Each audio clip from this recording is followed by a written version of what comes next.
Henry James. An Introduction. Henry James was born on the 15th of April 1843 in New York City.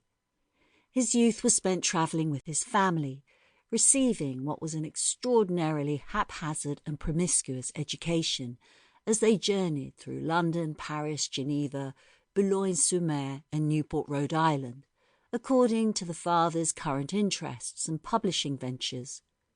James studied primarily with tutors and only briefly attended schools. Undoubtedly, the quality of his writing has ensured his name is enshrined in the American literary tradition. James was a committed Anglophile and spent most of his adult life as an expatriate in Europe. Many of his novels juxtapose the old world with the new world.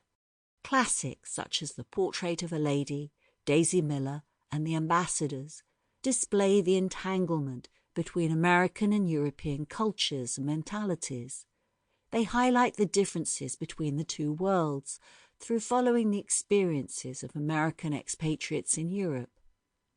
A prolific author, he was able to easily move across genres to create vivid and totally real worlds and situations, and to offer sophisticated observations of human relations as well as realistic social criticism.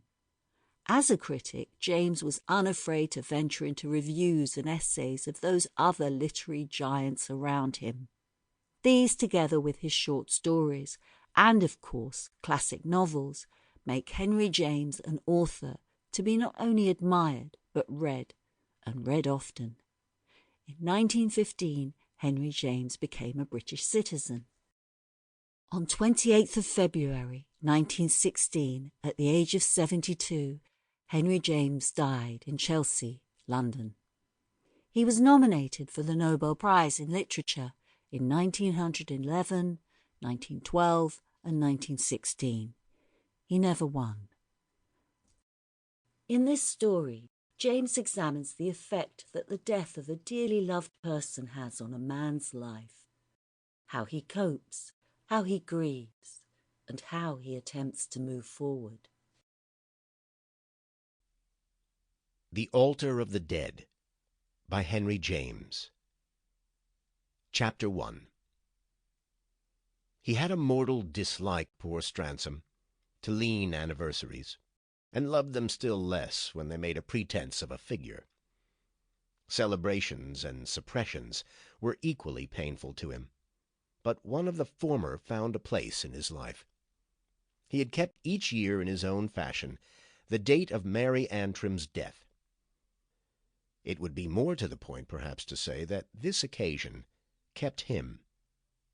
It kept him, at least effectually, from doing anything else.